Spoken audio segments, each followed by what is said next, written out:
Assalamualaikum warahmatullahi wabarakatuh.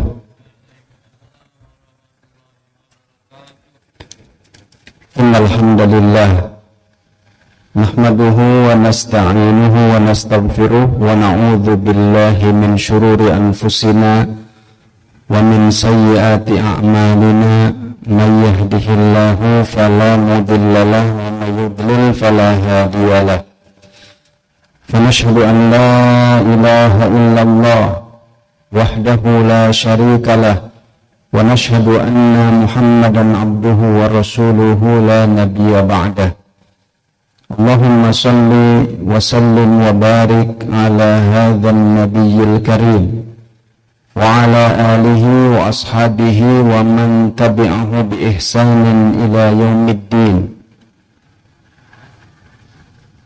Amma ba'du, Allahumma anfa'na bima 'allamtana wa 'allimna ma yanfa'una wa zidna ilman. Subhanaka la ilma lana illa ma 'allamtana innaka antal alimul hakim. Allahumma alhimna rushdana wahdina ila siratikal mustaqim. Ikhwatal iman, kaum muslimin wal muslimat, jamaah salat maghrib Masjid Raya Puri Teluk Jambe yang insya Allah dimuliakan Allah Subhanahu wa Ta'ala. Alhamdulillah, puji syukur kita panjatkan kehadirat Allah Subhanahu wa Ta'ala. Di kesempatan malam hari ini kembali kita dapat bersua di majelis ilmu, majelis Quran, karena yang akan kita bahas adalah ayat-ayat Al-Quran, firman Allah Subhanahu wa Ta'ala. Mudah-mudahan Allah limpahkan keberkahannya kepada kita semua melalui majelis ilmu ini. Allah jadikan majelis ini wasilah bagi kita semua dalam rangka membukakan pintu-pintu khairan, pintu-pintu kebaikannya. Khairan fid dunya, kebaikan di dunia, maupun yang utama tentunya adalah khairan fil akhirah, kebaikan di akhirat nanti. Amin, amin ya rabbal alamin. Baik jamaah sekalian yang dimuliakan Allah Subhanahu wa Ta'ala, di kesempatan malam hari ini kita akan mentadaburi beberapa ayat di dalam Al-Quran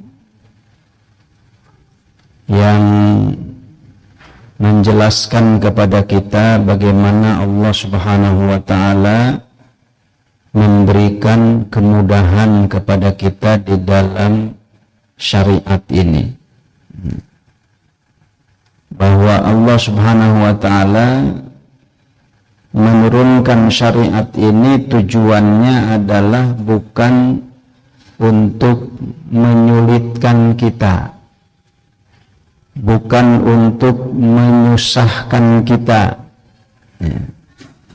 tetapi Allah Subhanahu wa Ta'ala menurunkan syariat ini untuk kemaslahatan kehidupan kita.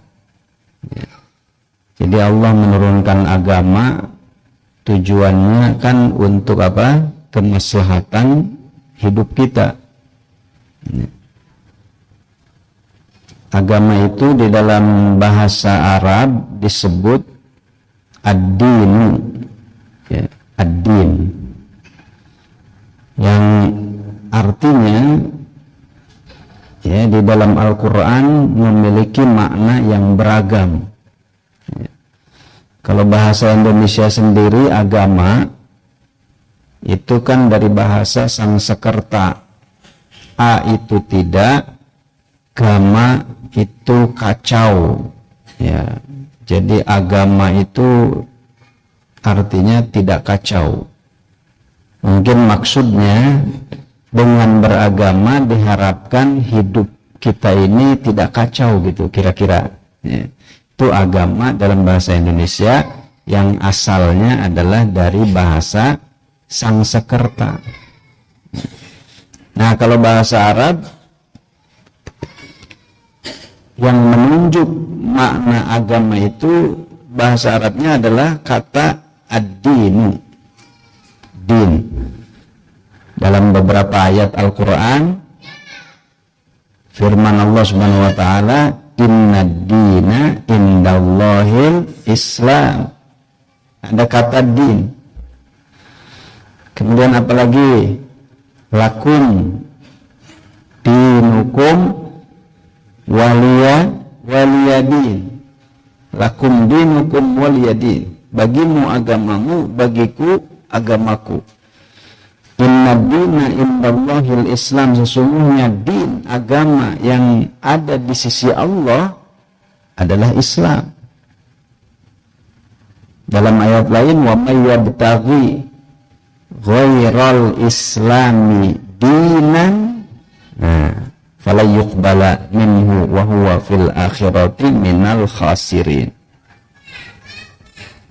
Kemudian juga di ayat yang ada yang mengatakan ayat terakhir yang turun, turunnya pada saat Nabi wukuf di Arafah. Al-yawma akmaltu lakum dinakum wa atmamtu alaikum nikmati wa raditu lakumul islama dinan. Al-yawma akmaltu lakum dinakum. Pada hari ini aku telah sempurnakan bagimu agama kamu.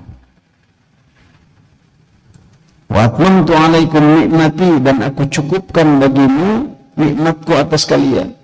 Wa raditu lakumul islama dinan, dan aku ridhoi Islam sebagai agama din. Nah, itu ayat-ayat yang mencakup makna din.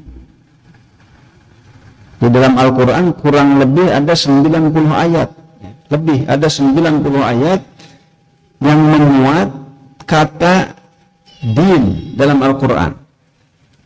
Dan ternyata maknanya beragam. Makna asal kata din itu maknanya beragam. Kalau di dalam surat Al-Fatihah ada kata din kan? Dalam surat Al-Fatihah ada kata din. Apa ayatnya? Ya, maliki yaumiddin. Artinya apa? Yang menguasai hari, bukan yang menguasai hari agama, bukan. Maliki yaumiddin. Kan tadi beberapa ayat kan, innad dina indallahil Islam. Apalagi lakum dinukum waliyadin. Ya. Apalagi waraditu lakumul islama dinan. Banyak sekali. Ada 90 ayat. Ya, kata din disebutkan dalam Al-Quran dengan berbagai derivasinya. Nah, ternyata di surat Al-Fatihah maliki yaumiddin, yang menguasai hari agama. Ternyata bukan yang menguasai hari agama, yang menguasai hari pembalasan, yang menguasai hari pembalasan. Nah, kemudian kita bertanya, loh, kok di sini mah pembalasan, bukannya din itu agama? Asal kata din itu bukan agama. Ya. Asal kata makna din itu adalah pembalasan, asal katanya al-jaza. Lalu pertanyaannya kemudian, kenapa di dalam bahasa Arab kata din itu yang dipilih untuk menunjuk makna agama kira-kira? Kenapa kata itu yang dijadikan? Padahal arti asalnya apa? Pembalasan. Din itu arti asalnya. Ya. Jadi dalam bahasa Arab itu, ya, atau istilah-istilah yang kita gunakan di dalam syariat, ya, ada istilah-istilah itu ada makna secara bahasa, ada makna secara istilah. Gitu. Misalkan sholat secara bahasa apa sholat itu? Artinya sholat secara bahasa itu doa. Jadi seseorang sholat itu dia berdoa. Arti asalnya, ya. Sholat arti asalnya adalah doa. As-sholatu ad-doa. Tapi sekarang sholat itu sudah menjadi istilah menunjuk satu ibadah. Betul kan? Definisinya apa sholat? Kalau kita bilang saya sedang sholat, sedang melakukan ibadah kepada Allah Subhanahu wa taala dengan gerakan-gerakan tertentu, diawali takbiratul ihram, diakhiri dengan salam. Itulah sholat. Tapi arti asalnya adalah doa. Di Al-Quran ada beberapa ayat yang yang memakai kata sholat artinya doa. Ya. Nah, tetapi tentu di dalam percakapan kita sekarang ini, kalau kita bilang saya mau sholat, pasti yang dimaksud adalah ibadah tadi, ibadah dengan gerakan-gerakan tertentu, diawali takbiratul ihram, diakhiri dengan salam. Walaupun kalau kita menggunakannya untuk makna doa, boleh-boleh saja. Ya, tapi paling orang mungkin ya akan bingung gitu kan. Saya mau sholat dulu, kemudian ketika diperhatikan kok diem aja ini orang. Ya. Setelah selesai, udah sholatnya udah, kok nggak kelihatan ruku sujud. Enggak, maksud saya sholat secara bahasa gitu. Maksud saya sholat secara bahasa. Ya, secara bahasa benar memang secara bahasa, tapi kalau itu digunakan kira-kira menyalahi makna istilah yang sekarang sudah umum gitu loh. Tapi maksud saya antara makna istilah dengan makna bahasa itu tidak bisa dipisahkan gitu. Antara makna istilah dengan makna bahasa. Kenapa sholat dinamai sholat yang artinya doa?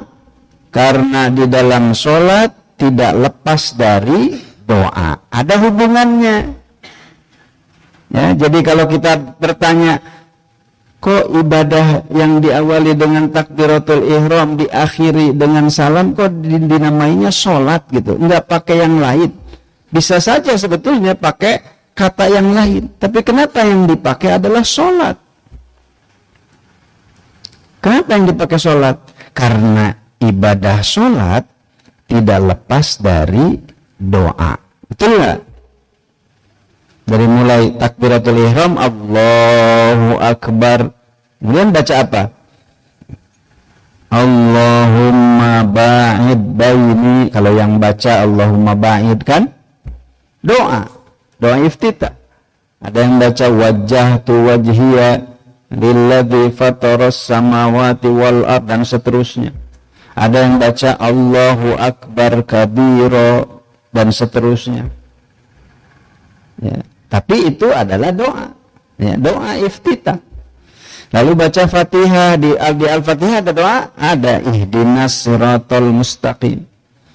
Kemudian ruku, ya, sujud, duduk di antara dua sujud, sampai at-tahiyat tidak lepas dari doa. Semuanya ada doa, nggak lepas dari doa. Nah, itu hubungannya. Gitu. Sama dengan istilah yang lain sama. Saum itu arti asalnya menahan. Arti asalnya as-saum, ya, saum menahan. Ya, tapi kalau saum yang kita maknai puasa kan menahan, tidak makan, tidak minum, tidak berhubungan suami istri dari mulai terbit fajar sampai terbenam matahari, ya, dengan niat ibadah kepada Allah, gitu. Itu saum. Tapi secara bahasa menahan, nggak bicara saum. Ya. Dalam Al-Quran itu ada digunakan, ya, kata saum yang artinya menahan, tidak bicara. Ya, ini ada hubungannya sekali lagi, makna istilah dengan makna secara bahasa. Demikian juga ad-din. Ya. yang ternyata arti asalnya din itu adalah apa? Arti asalnya pembalasan. Ya. Ad-dinu al-jaza. Kemudian di ayat lain, ya, ad-dinu artinya itu adalah hukum. Ya, ad-dinu hukum dalam surat Yusuf. Kemudian ada lagi, ya, mengatakan din itu satu akar kata dengan dain. Dain artinya hutang. Dalam surat Al-Baqarah, ayat paling panjang dalam surat Al-Baqarah, 1 halaman penuh. Ya ayyuhalladzina amanu idza tadayantum bidainin. Idza tadayantum bidainin. Ada yang mengatakan din dengan dain satu akar kata. Ya, cuma beda fathah sama kasroh. Din, kasroh, dain, fathah. Ya, tapi ada yang mengatakan katanya sama, satu akar kata. Ya. Berarti, ya, sudah 4 maknanya. Ya. Makna din itu di dalam Al-Quran disebutkan. Ya. Nah tentu sekali lagi makna-makna tersebut itu saling berhubungan satu sama lain. Ya. Dan kemudian kenapa, ya, agama di dalam bahasa Arab dipilih kata din, ini menunjukkan bahwa bahasa Arab ini bahasa yang kaya, ya. Sehingga tadi makna din pembalasan, bahwa ini menunjukkan bahwa agama ini akan menentukan bagaimana Allah memberikan pembalasan kepada manusia. Nanti Allah sebagai Malik Yaumiddin yang akan menjadi raja pada hari pembalasan, Allah akan memberikan balasan itu sesuai dengan dinnya, sesuai dengan agamanya, kira-kira gitu. Ya, kalau kaitannya dengan hukum, kata din arti asalnya juga adalah hukum, ya, undang-undang, ya, undang-undang ini kaitannya mudah tentunya. Setiap agama itu, ya, agama itu ada konsekuensi undang-undang, ada aturan. Jadi kalau kita nggak mau diatur, ya, dengan agama ini, ya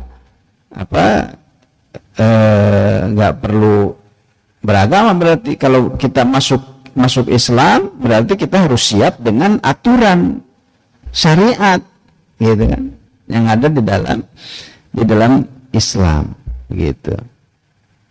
Nah, jemaah sekalian yang dimuliakan Allah Subhanahu wa taala, ya, jadi Allah Subhanahu wa taala menurunkan agama ini tujuannya adalah untuk kemaslahatan hidup manusia, ya. Dan Allah tidak menghendaki kesulitan. Allah menghendaki kemudahan. Ya. Sehingga syariat yang diturunkan Allah kepada Nabi Muhammad sebagai syariat akhir zaman, sebagai syariat terakhir, ya, itu di dalam beberapa ayat Allah Subhanahu wa taala menjelaskan, ya, tidak menyulitkan, ya. Misalkan di dalam ayat saum, ya, ya ayyuhalladzina amanu kutiba alaikumussyam, mulai ayat 187, ya. Nah, di dalam ayat siam kalau kita baca, kita perhatikan, ya, setelah Allah Subhanahu wa taala mengawali dengan ya ayyuhalladzina amanu kutiba alaikumussyam kama kutiba alal ladzina min qablikum la'allakum tattaqun ayyaman ma'dudat dan seterusnya. Kemudian syahrul ramadhan alladzi unzila fihil Qur'an.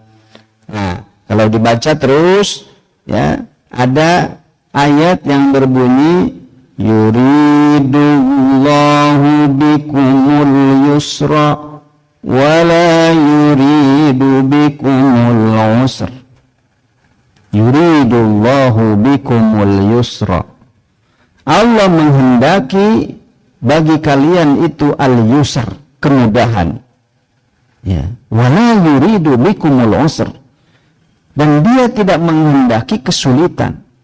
Allah Subhanahu wa taala mewajibkan ibadah saum bukan tujuannya untuk menyengsarakan manusia, bukan tujuannya untuk menyusahkan manusia, tidak. Ya. Dalam 12 bulan Allah mewajibkan cuma 1 bulan saja saum. Berarti 1/12. Ya. 30 hari saja Allah mewajibkan saum dari 360 sekian hari. 360 sekian hari yang diberikan Allah kepada kita. Allah kemudian meminta kita untuk saum 30 hari. Ya. Kira-kira ya kalau dibandingkan sulit apa mudah? Kesulitan apa kemudahan? Ya kalau dibandingkan 30 hari dari 360 sekian mudah. Beda kalau dikasih 360 hari disuruh saum 300 hari. Nah berarti itu sulit, menyulitkan. Ini 360 hari dikasih sama kita, lalu Allah minta 30 hari. Masih ada 330 kan? Gitu. Sederhananya begitu, ya, sederhananya. Belum lagi ya rukhsah keringanan yang diberikan oleh Allah. Ya. Ayyaman ma'dudat, faman kana minkum maridun aw ala safarin, ya, fa'iddatun min ayyamin ukhar. Wa 'alal ladzina yutiqunahu fidyatun ta'amu miskin. Bagi yang sakit, bagi yang ya safar dalam perjalanan, nggak apa-apa, nggak saum, dikasih rukhsah keringanan, tapi nanti ganti di hari yang lain. Wa 'alal ladzina yutiqunahu, lalu bagi orang yang benar-benar tidak mampu, maka dia bisa mengganti saumnya dengan membayar fidyah. Nah itu kan kemudahan. Ya, syariat ini dibuat mudah oleh Allah. Baik ya, itu di surat Al-Baqarah. Nanti silakan bapak-bapak ya membuka surat Al-Baqarah, direnungkan. Ya, di ayat yuridullahu bikumul yusra wala yuridu bikumul usra. Ayat ini disebutkan setelah Allah Subhanahu wa taala mensyariatkan ibadah saum. Nah, kemudian di surat Al-Maidah, ya, ini kita sedang bicara tentang ayat-ayat yang Allah menjelaskan kemudahan. Ternyata di surat Al-Maidah Allah Subhanahu wa taala ketika menjelaskan tentang syariat wudu, ya, Allah mensyariatkan wudu itu, syariat wudu disyariatkan ya kepada umat Nabi Muhammad SAW ya, untuk menjadi syarat sahnya ibadah sholat. Karena sholat tanpa wudu tidak sah. La sholata liman la wudu'a lahu. Tidak ada sholat bagi yang tidak punya wudu. Syarat sah sholat itu adalah suci dari hadas dan najis. Suci dari hadas dan najis. Suci dari hadas berarti kondisi. Kalau suci dari najis, najis itu materi kalau najis. Bedanya najis sama hadas apa? Hadas itu kondisi, najis itu materi. Ya, kelihatan kalau najis itu ya kotoran kan, ya kotoran manusia, air kencing, kelihatan najis, ada materinya. Tapi kalau hadas, apa itu hadas? Hadas itu kondisi kita yang tidak suci. Gitu. Kita buang air. Ya. Kotoran yang keluar itu najis. Setelah kita buang air, maka kondisi kita jadi berhadas. Maka hadas ini kalau mau jadi suci, hadasnya harus dihilangkan. Hadas kecil dihilangkan dengan wudu, hadas besar dihilangkan dengan mandi. Ya. Adapun najis, ya dihilangkan najis dengan air. Ya, salah satunya menghilangkan najis ya dengan air. Ya. Nah, jadi ketika Allah Subhanahu wa taala mensyariatkan ibadah wudu, ya, syariat wudu dalam surat Al-Maidah ayat 6, Allah Subhanahu wa taala berfirman, ya ayyuhalladzina amanu idza qumtum ilas sholati faghsilu wujuhakum wa aydiyakum ilal marafiqi wamsahu biru'usikum wa arjulakum ilal ka'bayn wa in kuntum junuban fattahharu wa in kuntum marda aw ala safarin aw jaa ahadun minkum minal ghaiti aw lamastumun nisaa falam tajidu ma'an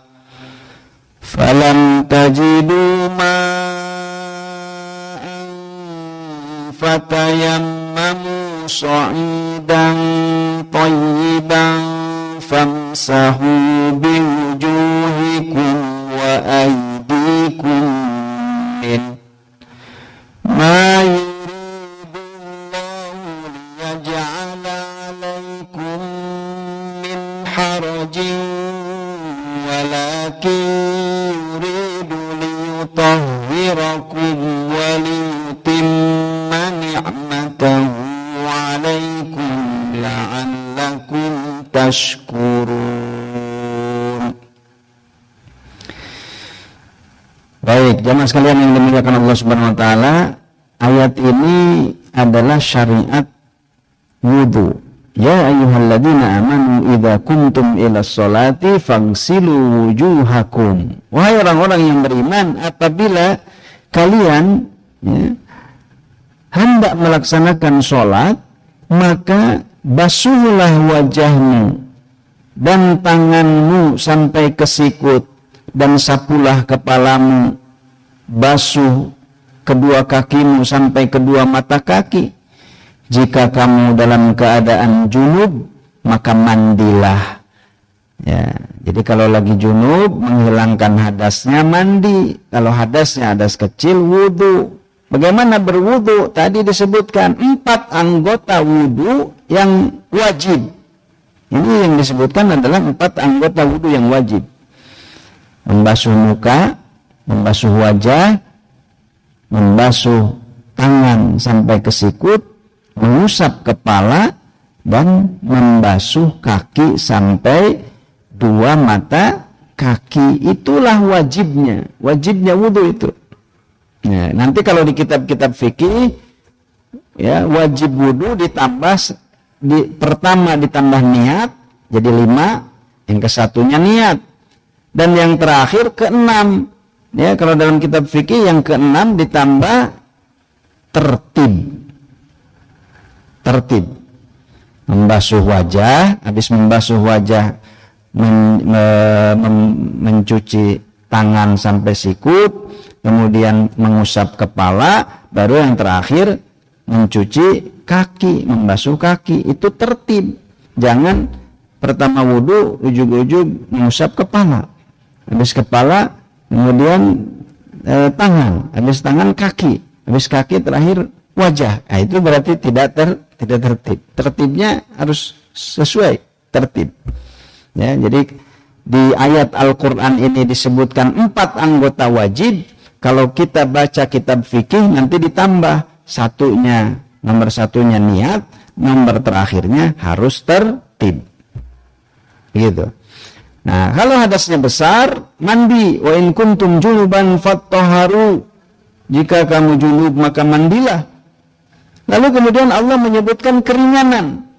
Dan jika kamu sakit atau dalam perjalanan atau kembali dari tempat buang air, ya, atau menyentuh perempuan, maka jika kamu tidak memperoleh air, bertayamumlah. Kalau nggak ada air, tayamum. Ini ya Allah sebutkan keringanan. Syariatnya tadi wudu, disuruh wudu, pakai air wudu. Nggak ada air, tayamum. Dengan debu yang baik, usaplah wajahmu dan tanganmu dengan debu. Nah, setelah Allah jelaskan begitu, di akhir ayat ini ditutup dengan firman-Nya, Allah tidak ingin menyulitkan kamu. Ma yuridullahu liyaj'ala 'alaikum min haraj. Kalau di ayat tentang saum tadi, yuridullahu bikumul yusr wala yuridu bikumul usr. Kalau di dalam syariat wudu, di akhir ayat penutupnya kata Allah, ma yuridullahu liyaj'ala 'alaikum min haraj. Allah tidak ingin menyulitkan kamu, tetapi Dia hendak membersihkan kamu dan menyempurnakan nikmat-Nya bagimu agar kamu bersyukur. Nah, ini 2 ayat jemaah sekalian, dan bukan hanya 2 ayat ini, masih banyak ayat-ayat yang lain di dalam Al-Quran yang menunjukkan bahwa Allah Subhanahu wa taala menurunkan agama ini, menurunkan syariat ini bukan untuk menyulitkan kita, tapi Allah Subhanahu wa taala ingin memberikan kemaslahatan kepada kita. Oleh karena itu, syariat ini dirancang oleh Allah Subhanahu wa taala, prinsipnya adalah mudah, tidak ada kesulitan.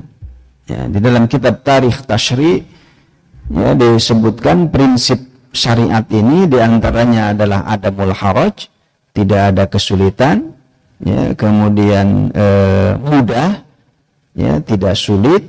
Lalu kemudian tadarruj, ini juga menjadi bagian dari prinsip syariat tadarruj. Syariat ini ya diberlakukan secara tadarruj, bertahap, ya, bertahap. Jadi syariat turun secara bertahap. Ya. Nah, barangkali jamaah sekalian yang dimuliakan Allah Subhanahu wa taala, tinggal beberapa menit lagi ya, masuk waktu Isya. Mungkin 2 ayat saja saya sampaikan dalam kesempatan malam hari ini. 2 ayat, satu di surat Al-Baqarah tentang ibadah saum, ya. Di sana Allah menyebutkan yuridullahu bikumul yusra. Setelah Allah sebutkan syariat saum, kemudian Allah akhiri dengan yuridullahu bikumul yusra wala yuridu bikumul usra. Lalu yang kedua surat Al-Maidah ayat 6, ketika Allah menyebutkan syariat berwudu, ternyata di akhir ayat Allah tutup juga ya ma yuridullahu liyaj'ala 'alaikum min haraj. Allah tidak menghendaki dengan syariat ini, ya, Allah tidak menghendaki kesulitan, tapi Allah ingin mensucikan, membersihkan kamu dan ingin menyempurnakan nikmatnya kepadamu, ya, supaya kalian bersyukur kepada Allah Subhanahu wa ta'ala. Demikian barangkali yang dapat disampaikan. Yang benar datang dari Allah, yang salah dari kekeliruan pribadi saya sendiri. Aqulu qouli hadza wa astaghfirullahal azim li wa lakum. Subhanakallahumma bihamdik asyhadu an la ilaha illa anta astaghfiruka wa atubu ilaik. Wassalamualaikum warahmatullahi wabarakatuh.